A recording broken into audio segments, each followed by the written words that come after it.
Muy buenos días, amigos, que tenemos el privilegio de contar con esta audiencia cautiva de ya 25 años.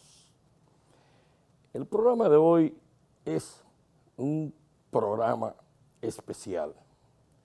Y es un programa especial porque en él se hace un recuento verdadero de cómo ocurrieron los hechos el 24 de abril, de cómo ya se iba preparando volver a la constitucionalidad y se convirtió en una guerra, otros le llaman una revuelta, y para eso, qué mejor que contar con estos dos, no redactores, sino dos hombres que se han dispuesto a hacer un relato de cómo sucedieron los hechos y por demás, uno del Ejército Nacional o Ejército de la República Dominicana y otro de la Fuerza Aérea Dominicana. Vamos a darle paso inmediatamente, como diría el productor general Soto y el general Marichal, pero con un saludo dominicanista que hoy este programa se llena de gala. Así que vamos a tener un verdadero conocimiento sin pasión de cómo ocurrieron los hechos. Así que les reitero este saludo cordial y respetuoso, muy respetuoso a estas dos figuras que se han dispuesto a contar la historia de una manera veraz y sobre todo llana. Así que pasamos de inmediato con estos dos generales comunicadores de la historia. Distinguidas amigas y amigos, bienvenidos una vez más a su programa Hablan los Generales del canal Dominicaniano.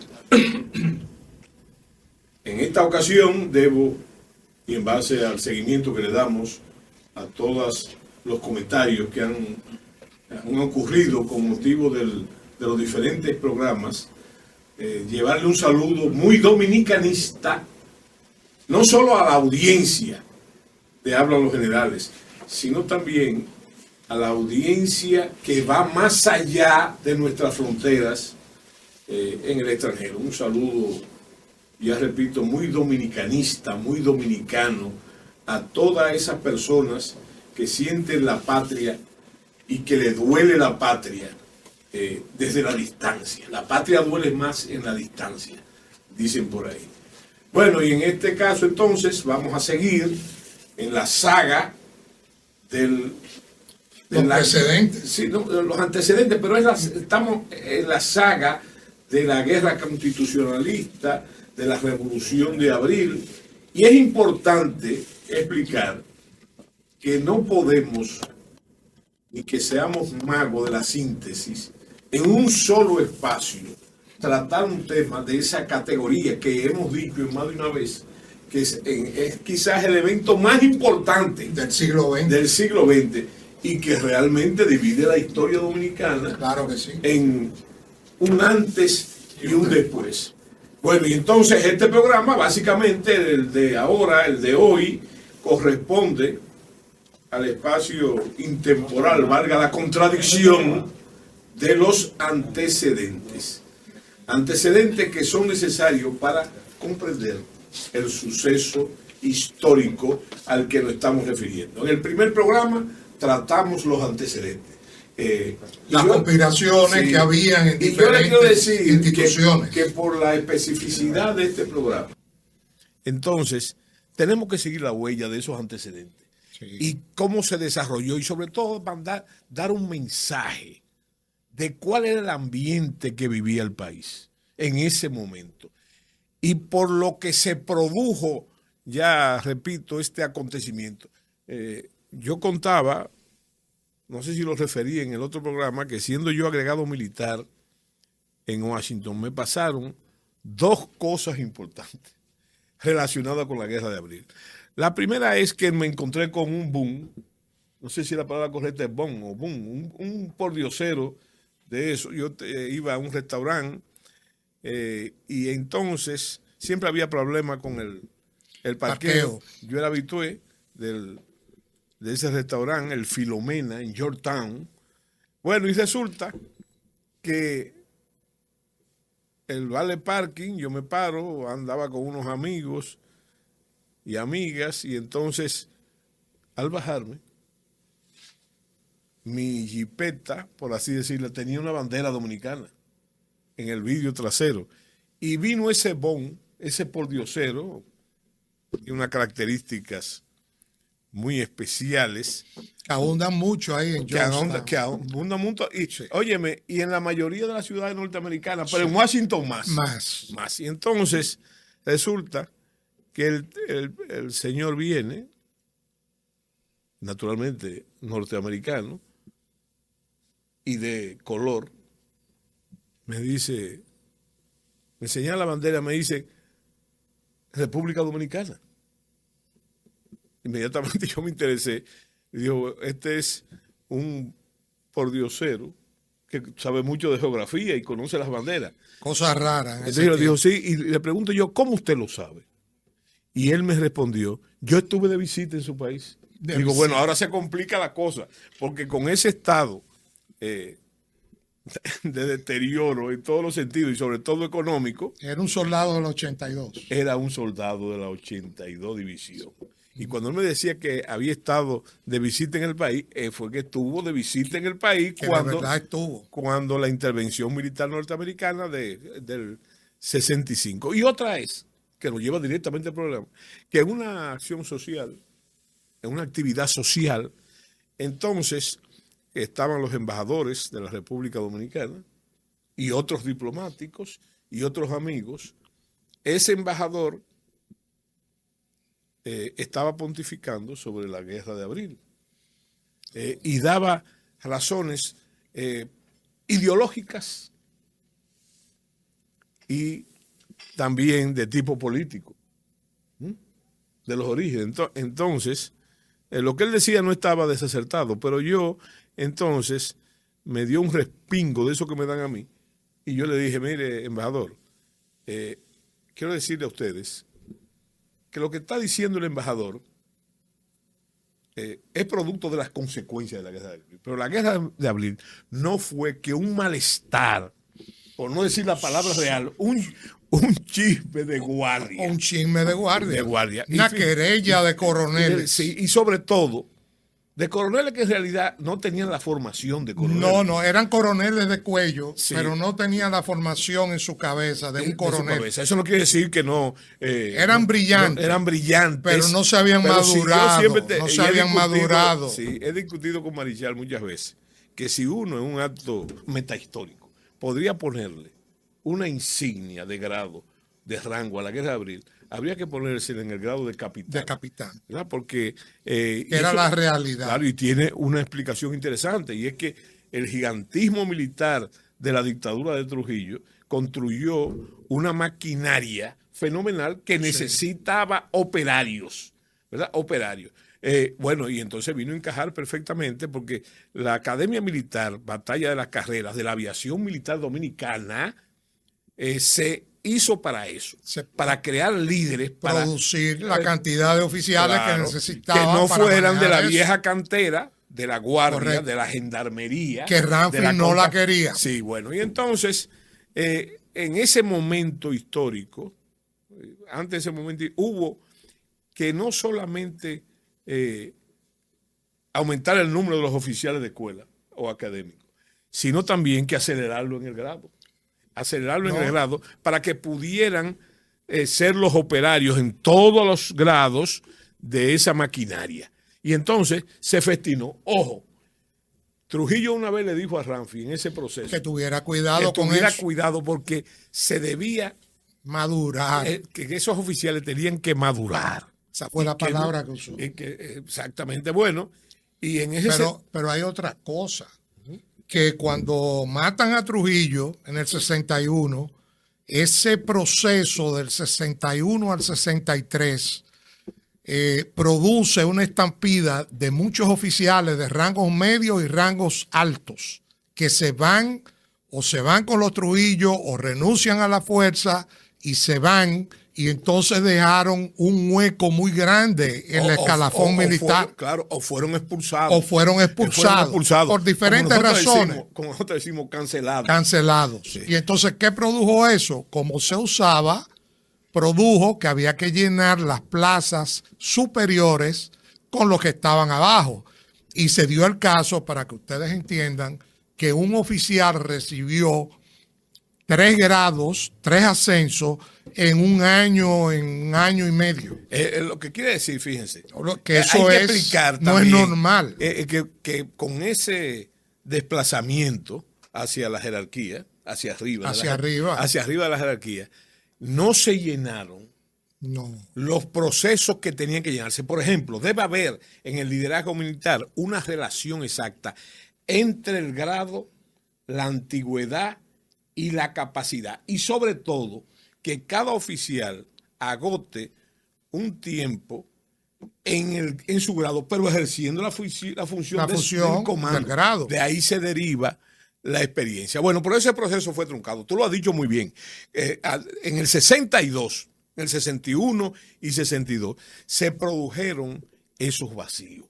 Sí. Ahora bien, se produjeron esos vacíos y nació también un liderazgo militar nuevo, por así decirlo, nuevo entre comillas, pero y ahí hay varios personajes que te puedo decir que aceleraron el proceso, muchos de ellos hijos de jerarcas militares de la dictadura. Trujillistas. Sí, pero por ejemplo, un nuevo líder de momento fue el general Belisario Peguero. Pero Belisario Peguero tenía ascendencia militar, lo que yo estoy diciendo. Sí. Estaba relacionado con los Hermidas. Y los Hermidas venían del ejército, el general Hermida del ejército, que era un jorocón. Hermida, claro. De todos esos oficiales. Bueno, pero el mismo Francisco Alberto Camaño Deñó era hijo del teniente general Fausto Camaño. Pero también Fernández Domínguez era hijo de Ludovino Fernández. Y habían más. Y había otros, muchos más. Pero yo lo que quería decirte, que había en ese proceso, había nacido un nuevo liderazgo. Ahora bien, lo que mejor retrata lo que nosotros estamos diciendo, y lo voy a citar una vez más, creo que ya lo cité, fue el último discurso político como candidato del doctor Joaquín Balaguer. Un discurso que lo pronunció en San Cristóbal, en campaña. Y él dijo, y es interesante ponerle atención a eso, por lo que Balaguer significa, no en términos morales, ideológicos, sino como una especie de demiurgo de la política dominicana. Y él dice que él aceptaba los excesos que se habían cometido en los 12 años, pero que había que comprender que él gobernó con una fuerza armada fundamentalmente trujillista. Bueno, en eso que él dice, está la explicación que nosotros te estamos dando. Sí. Porque, como tú te referiste, hubo un descabezamiento de la fuerza de los jerarcas trujillistas, sí, pero de primera línea y quizás de segundo, pero quedó ahí, inclusive por razones parentales. La esencia del trujillismo. Una línea trujillista que se desarrolló, que se fue desarrollando también en su momento. Entre ellos, hay que decir, fíjense, y lo vamos a hacer, eso podemos hacerlo gráficamente. Entre ese liderazgo nuevo estaba un gran líder, que fue el general Elías Wessing y Wessing, que en el 61, hay una foto histórica ahí, que él le tocó ser custodia en la Fuerza Aérea, en el Consejo de Guerra que se hizo. Pupo Román, al general Pupo Román. Y está el general Pupo y Román. Él fue el oficial superior que lo acompañó. Está esposado y el que está atrás con una ametralladora escoltándolo, un fusil, no, yo creo que es una ametralladora. Creo que es una ametralladora. Pero está bien, no vamos a discutir eso. Bueno, creo que era un fusil FAL, pero dividimos no la diferencia. Sí. Fuera. Bueno, entonces, en este caso, ese es un caso tipo que hay que destacar. Ahora bien, en el otro programa hay que especificar una cosa importante. Políticamente, la Guerra de Abril es hija del Partido Revolucionario Dominicano. Políticamente. El único partido que tenía comunicación. Y por lo que se produjo, el golpe de Estado del 63 al profesor Bosch, que en esa época no existía el PLD, existiría en el 73, que era el presidente del Partido Revolucionario Dominicano.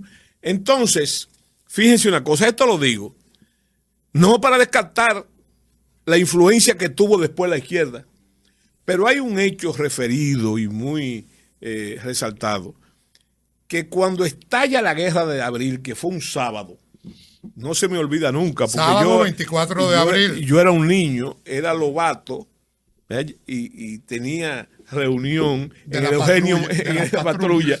Eugenio María de Otto, y me fueron a buscar rápidamente. Cuando se armaron los líos, que comenzó. Entonces, fíjate, yo lo que quería destacarte, que ahí no hay discusión.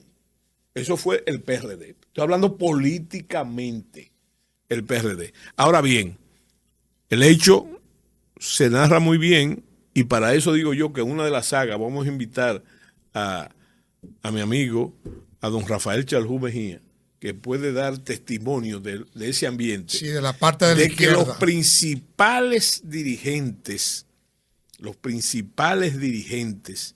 de la izquierda revolucionaria, en este caso... Estaban muy lejos. No, estaban en una boda, creo que en la boda de Otto Morales.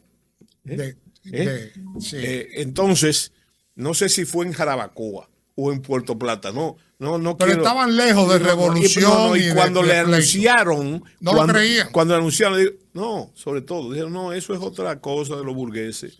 Esa, otra rebatiña. Eso es entre ellos. Sí, entre ellos. Sin embargo, hay que destacar que otra parte de esa izquierda también participó en los inicios.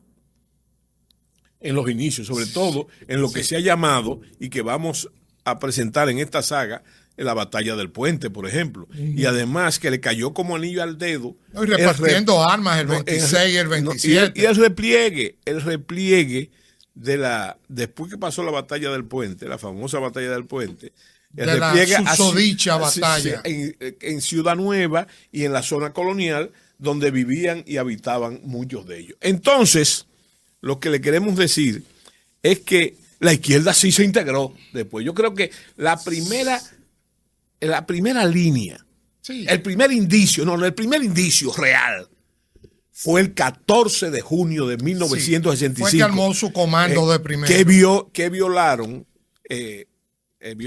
el comando que le correspondía a ellos, violaron el acuerdo de cese de fuego. Cosa que aprovecharon los norteamericanos. Ya estaban aquí, ya. No, estaban en el 28. Los americanos aprovecharon. Entonces, como ellos violaron el fuego, para hacer una ofensiva que quedó trunca por un problema el tiempo es crítico en las operaciones militares.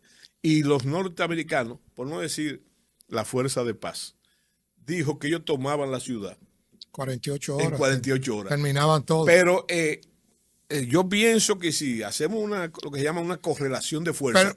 Pero escúchame, déjame terminar. ¿Verdad? Que después tú dices que yo no te dejo hablar, pero déjame concluir la misma idea. Entonces, lo que sucede es que ese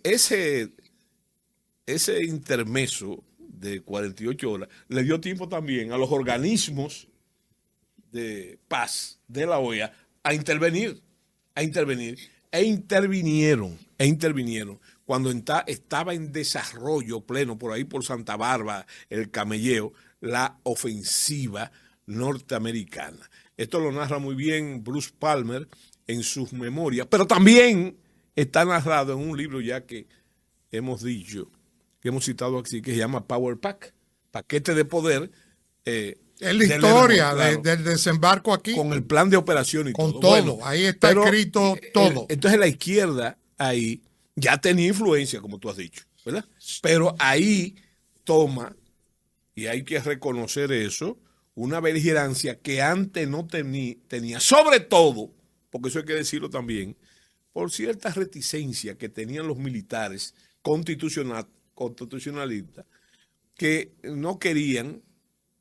Le quedaba el resquemor de tener que juntarse con la izquierda. No, y dice, y sobre todo servir en las operaciones militares conjuntas. Seguro. Bueno, pero entonces, esclarecido esto, tenemos que retomar el camino para explicarlo, de cosas que dijimos, pero que, por ejemplo, no era una sola conspiración militar. No. Pero la conspiración militar nace básicamente, no por términos políticos, nace porque el gobierno de Donald Reed, hay que decirlo, el triunviro que se convirtió después en un solo comandante. Sí, porque el doctor Rick Cabral le dio seguidilla.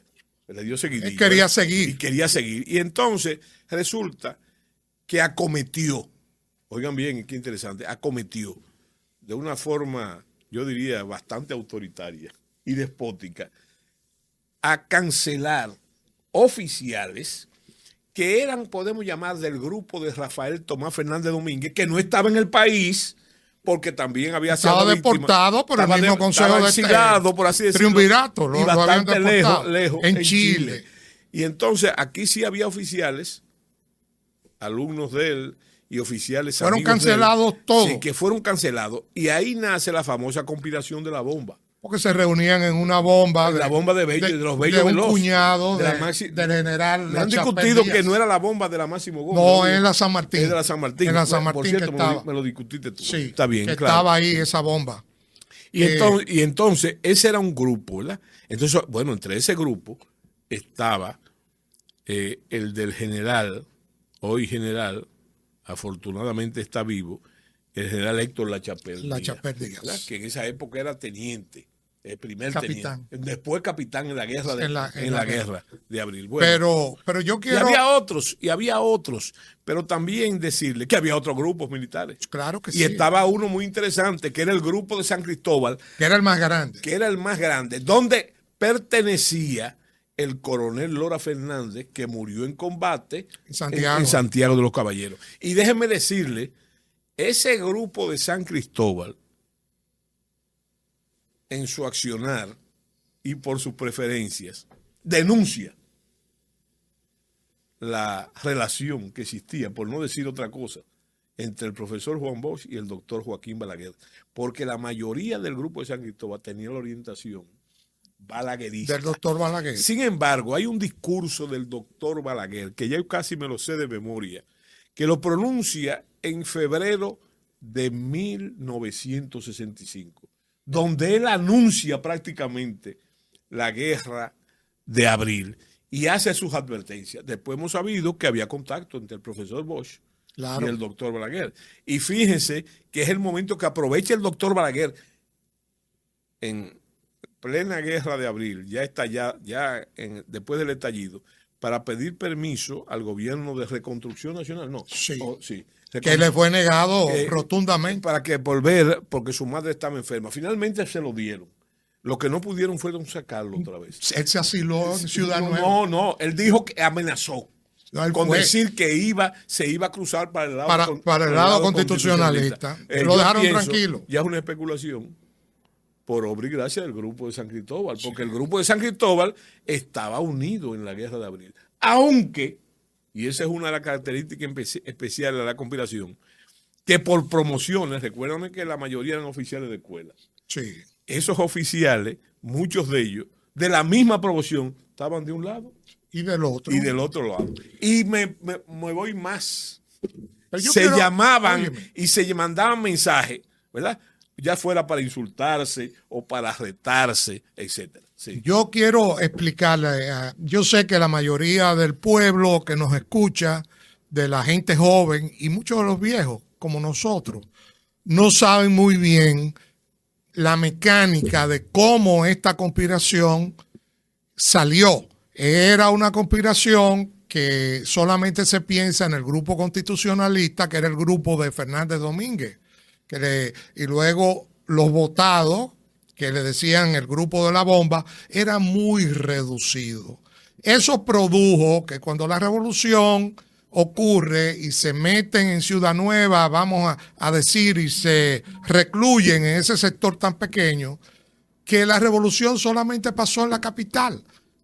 Todos los pueblos dominicanos, de República Dominicana, estaban tranquilos. Ninguna dotación militar del interior se sublevó, ni nada por el estilo. Todos estuvieron tranquilos.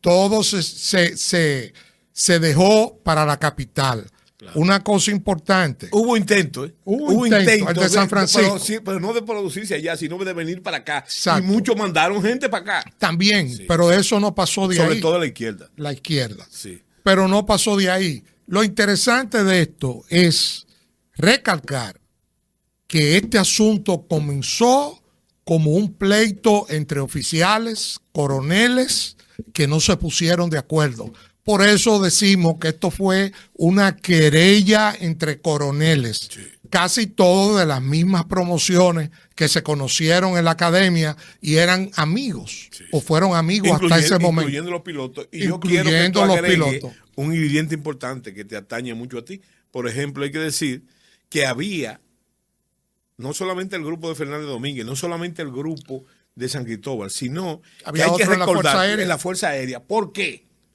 Por otro evento que tratamos aquí, que fue el hecho de que había oficiales resentidos con los resultados, ¿verdad?, del golpe de Estado de Chavarría. Sí. Porque esos oficiales, después que tomaron una actitud, por cierto, hay que recalcar la patriótica, porque esos fueron la gente que sacaron finalmente los Trujillos de aquí. Los políticos se han tomado el atributo, pero ellos fueron. Con esos pilotos, ese grupo de pilotos claro, que hizo el acto. Pero esos grupos de pilotos fueron que sacaron a los Trujillos del país. Pero después. Eso se explicó en un capítulo. Después, para usar una palabra del pueblo, le entraron a marronazo, ¿verdad? Sí, pero eso tenía sus explicaciones. Miren, los pilotos militares principalmente, eso es una logia. Para entrar ahí da brega y cuando se entra no se sale. Entonces, ellos consideraron que el grupo que se sublevó no le tuvo suficiente confianza de comunicarles a ellos que ellos se iban a sublevar. Pero ellos le explicaron que en tiempos de Trujillo, pensar en sublevarse contra la familia Trujillo, eso era un decreto de muerte para todo el que se metiera en eso. Por lo tanto, ellos los que estaban prefirieron dejarlo en un círculo muy pequeño para conservar la vida. Y con ellos, no solamente sus posiciones, hay que recordar, aunque no eran oficiales, la conspiración de los sargentos. ¿Cómo acabó? Todos perdieron la vida. Todos perdieron la vida. Imagínense esta, que era de coroneles de la Fuerza Aérea, tenientes coroneles, pilotos todos y comandantes. Si lo descubren, eso iba a ser algo... Pero también hay que señalar que es lo que estamos diciendo, que eso dejó su sedimento. Sí, dejó su sedimento de principalmente con los más jóvenes, claro, que no le comunicaron. O sea, la logia falló. Se supone que en una logia todo el mundo conoce todo, sí, pero no se podía. No se podía. Pero mira, no se podía. Fíjate en un detalle también que hay que resaltar. En medio de todas esas conspiraciones, y tú lo acabas de decir, no podemos dejar de pasar por alto la tesis de don Fidelio de Pradel. Don Fidelio de Pradel, en varios libros, pero sobre todo en uno que era una especie de álbum de gráfico de la Guerra de Abril, muy interesante por lo gráfico. Debemos decirle a nuestro productor que tiene que hacerse de ese libro porque hay muchas imágenes, todas las imágenes de la Guerra de Abril. Hay que decir que su tesis es que la Guerra de Abril, bueno, es producto del golpe de Estado. Por eso es una revolución constitucionalista única en América. El argumento, ¿verdad? Ese fue el argumento. Ahora bien, él dice que todo se desencadena a raíz de la muerte de Rafael Leonidas Trujillo Molina. Tiene la cadena histórica las que la raíces, ustedes los pilotos lo llaman a eso, cadena de eventos. De eventos. Bueno, De eventos. esa cadena de eventos es lo que produce eso. Pero no solamente en teoría, sino en la práctica. No, es así. En la práctica. Entonces, eso fue llenando la caldera, el vaso que rebosó la copa definitivamente fue el golpe de Estado al primer gobierno democrático de la República Dominicana, pero también hay que resaltar. Sí, al mal gobierno que hizo el triunvirato, eso hay que decirlo. Eso fue terrible. Y nos saca el Consejo de Estado. No, porque esos fueron los autores intelectuales de los primeros. Claro. Y sobre todo. Los triunviros eran cívicos. Bueno, y hemos dicho que, o sea, para más que información, para más información de ese detalle, hay que, por cierto, crear un precedente que ahora está de moda. Consejo de Estado de nace el libro blanco. El libro blanco del golpe de Estado. Sí. Que es la justificación para el golpe. Retórica para el golpe. Bueno, y una cadena de eventos que si nos ponemos aquí a mencionar esa cadena de eventos no terminamos hoy. No, pero debemos mencionar algunas cosas. Sí, Por claro. ejemplo, la gota que rebosó la copa, como tú dijiste ahorita, fue cuando el triunviro, que era presidente, él mismo cancela al secretario de las Fuerzas Armadas y se nombra él secretario de las Fuerzas Armadas. Entonces tenemos a un presidente que aparte de eso es secretario de las Fuerzas Armadas. Ahí la rebelión en las Fuerzas Armadas fue total. Lo que se estaba esperando era dónde era que iba a explotar. Y hay otro hecho que tú repites mucho, que lo retrata todo. Aquel intento de elecciones en San Isidro para elegir los comandantes generales de fuerza. Eso fue una obra de Fello Bonelli, sí, que dijo que las Fuerzas Armadas tenían que ser democráticas, no trujillistas, y metió la sedición de la política dentro de las Fuerzas Armadas. Y se explicó en un capítulo, pero para los que no lo saben, en San Isidro se hizo campaña electoral. Dentro de la base. Para elegir al nuevo jefe de la Fuerza Aérea. O sea, una cosa contraproducente para la disciplina militar. Totalmente. Pero él metió eso y obligó a que se hiciera eso. Porque las Fuerzas Armadas deben servir como instrumento de la gobernabilidad democrática. Claro. Pero eso de intentar, porque hay un rejuego de palabras ahí pernicioso, democratizar la Fuerza Armada. No es verdad. Eso es porque es una institución de jerarquía vertical, de orden vertical, totalmente. Ahí la principal hazaña, como dice el poeta Calderón de la Barca, es obedecer. Y el modo como ha de ser, ojo, es ni pedir ni rehusar. Ni rehusarse. Entonces, señores, toda esa cadena de eventos, que es la teoría, vuelvo y te digo, de Fidelio de Pradel, termina ahí, desemboca en la Guerra de Abril. Ahora bien, por ejemplo, no podemos dejar en detalle de que la conspiración, no importa que estuviera en Chile, el coronel Fernández Domingo siguió conspirando para restablecer la Constitución de la República. Y hay una figura que no se menciona, que es una figura preterida, que hay que mencionar, que es el general, el gobierno del presidente Mejía, lo reintegró y lo retiró. Hernando Ramírez. Hernando Ramírez. Era la cabeza aquí en República Dominicana en la ausencia de Fernández Domínguez. Y recuerda, del grupo de la bomba, o sea, del grupo de la academia. A tal grado. No de las Fuerzas Armadas. Que él aprovechaba su libertad, estando activo, para ir al interior donde sus compañeros de promoción pidiéndole apoyo. Sí, entonces, hay otra figura en la Fuerza Aérea que nosotros conocimos, ¿verdad? En el ejército ya, que fue Núñez Noguera. Que Núñez Noguera fue piloto. Bueno, él no se graduó, pero volaba. Llegó a volar y lo como la canción de Lucho Gatica, Volare. Sí, bueno, entonces él volaba. Y ese oficial también estaba en la conspiración. Sí, él conocía a todos los pilotos. Conocía a todos. Y después estuvo en esos grupos. Después, no se me olvida, que tenía, vuelvo y te digo, querellas personales. Sí. Y como era piloto, cuando el ataque creo que fue ametralladora, no bombardeo, en San Carlos. En San Carlos, cañones. Él estaba ahí y fue herido. Un vampiro lo hirió. Y entonces él a él. decía que era un compañero de él que lo había herido. Que lo había herido. ¿Verdad? Quedaron enemigos. Hasta que ese amigo entonces murió en un accidente aéreo, precisamente. Pero hay otra cosa importante que hay que decirle.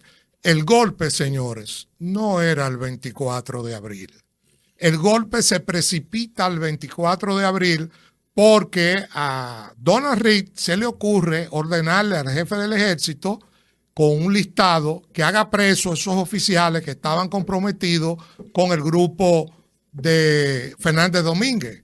Y él cometió el craso error de llamar a esos oficiales a su despacho para, no sé para qué, quizás para darse un gusto muy personal, desarmarlos y decirles ahí que estaban cancelados por orden del Poder Ejecutivo. Y eso fue lo que provocó que los alistados de la jefatura que estaban con la conspiración lo hicieran preso, le restituyeran las armas a esos oficiales y fue al mando del capitán Peña Tavera cuando llamaron al doctor Peña Gómez. Que no era un oficial de escuela. Que no era un oficial de escuela. De administración, oficinista. Y con mucha ascendencia entre los alistados. Seguro. Y en ese incidente matan al coronel del jefe de Estado Mayor, que era su ayudante, al coronel Nivar Ledesma, un primo hermano de Nivar Seijas. Ese lo mataron. Lo mataron ahí en el incidente. No, pero lo mataron en intendencia. No, Nivar Ledesma. No, Nivar Ledesma era el ayudante. No, a Nivar Ledesma lo mataron todavía se discute por qué, ¿verdad? ¿Por qué? No solamente producto de esa querella. Él se dice que lo mataron. Él era el ayudante, pero era el intendente también en ese momento, ¿verdad? Y dice que lo mataron para pillarle los sueldos, ¿verdad? Sí, que estaban pagando. Que estaban pagando en ese momento. 24. Pero eso ya es otra historia. Sí, entonces eso provocó la llamada de ahí Radio Televisión Dominicana, Voz Radio Santo Domingo y todo lo que pasó. Pero no vamos a entrar. Y no saque del paquete la voz nacionalista y revolucionaria del compañero doctor José Francisco Peña Gómez, que es quien llama a la gente que se tira a la calle. No, pero con comunicación con Peña Tavera. Con Peña Tavera. Con Peña Tavera. Mira, una cosa también, yo creo que no hay nada que retrate mejor el temperamento político de la guerra de abril. Cuando hablo de político, no estoy hablando de partido, estoy hablando del momento.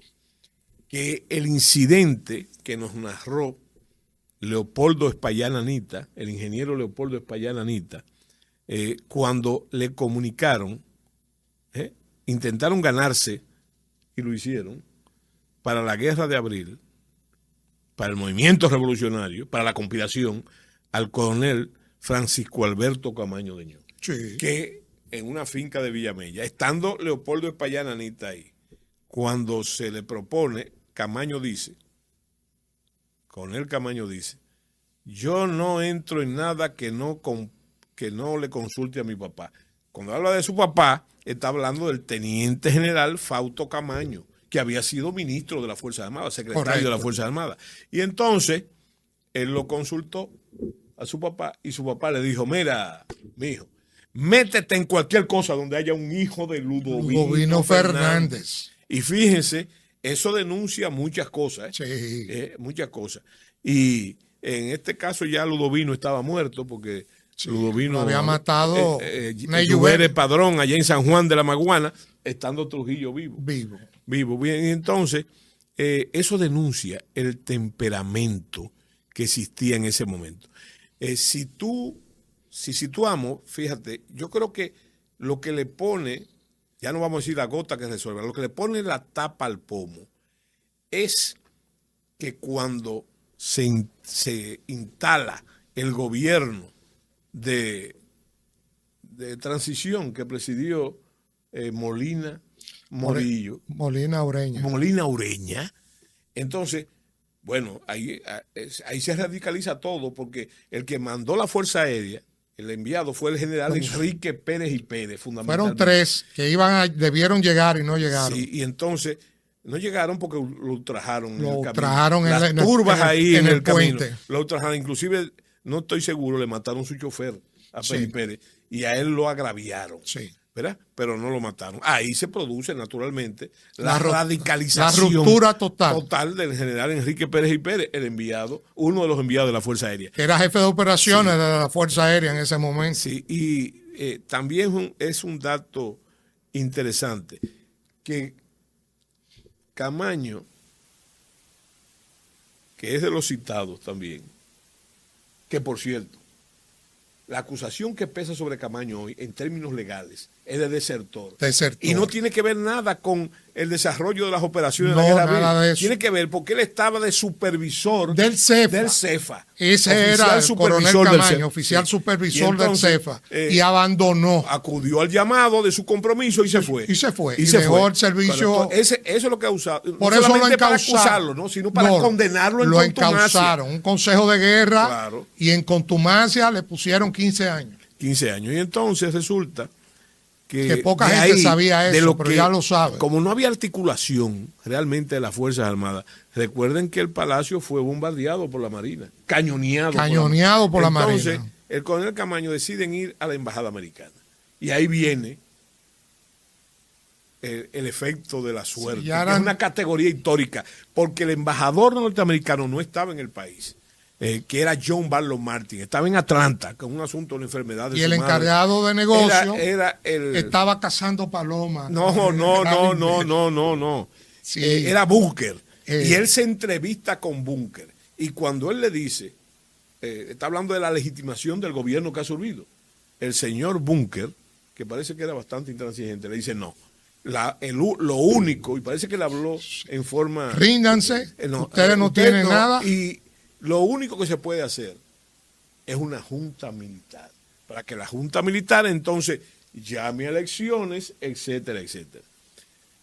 Eso se ha especulado mucho con lo que pasó ahí. Yo pienso que Camaño, por los resultados, salió de ahí y se fue y se asiló en la embajada del Salvador, la embajada del Salvador. Y entonces, ahí, permaneciendo ahí, lo fue a buscar el coronel Montearache. Y Montearache se hizo acompañar de un coronel de la policía que era tío de Camaño, que era Chibú, le decían Chibú, y de Claudio Camaño. Y entonces, como hablaba Montearache, que no tenía nada de pero en la lengua. Le dijo, no, acá, pero Francis, ¿qué tú hacías aquí? No, el asunto es que lo sacó de ahí y se lo llevó para el puente, donde ya se estaban concentrando la fuerza. Y yo pienso que ahí hay una canción de esa de protesta, de la nueva trova, vamos a llamarle, cubana, que dice que a todo el mundo le llega su moncada, haciendo alusión al cuartel Moncada. Pero yo creo que ahí le llegó la moncada al coronel Camaño, que entonces asumió, sin lugar a dudas, definitivamente el mando, su papel. Porque Hernando Ramírez cayó víctima de una hepatitis fulminante y tuvieron que internarlo, estaba muriendo. Pero en Ciudad Nueva, en Ciudad Nueva, para tratarlo, en la clínica Abreu. Para tratarlo. Y entonces Núñez Noguera fue herido. O sea también. Que, pero Camaño, hay que decirlo, asumió su papel. Porque una de las características de Camaño, sin entrar en otras consideraciones, era su valor personal y su ímpetu. No conocía el miedo. Y entonces él asumió ese papel que quedó sacramentado, digo yo, como tú dices que a mí me gusta hablar de poesía. Sí. Cuando la guerra de abril pasó de ser una guerra civil, una guerra entre esos grupos militares, a una guerra patriótica a partir del 28 de las fuerzas invasoras del 28 de abril. Yo creo que pero yo quería decir algo. Sí. Que dije ahorita que el golpe de Estado no estaba para el 24 de diciembre, no estaba programado, sino para el día 30 de diciembre. Se adelantó porque lo hicieron preso y ahí eso explotó y se desató. Recuerda que tenemos un problema de tiempo. La guerra de abril fue en abril. Tú lo que estás diciendo que debió ser el 30 de abril. El 30 de abril. El 30, o sea, claro. Le faltaban días. Claro. Pero ya quiero decirles, señores, que todas las Fuerzas Armadas hervía en conspiración. O sea que todos querían terminar el gobierno de Donald Reagan. Ahora, hay que recalcar ya finalmente, ya hablamos cómo cogió desprevenido el A estallido todas las Fuerzas Armadas.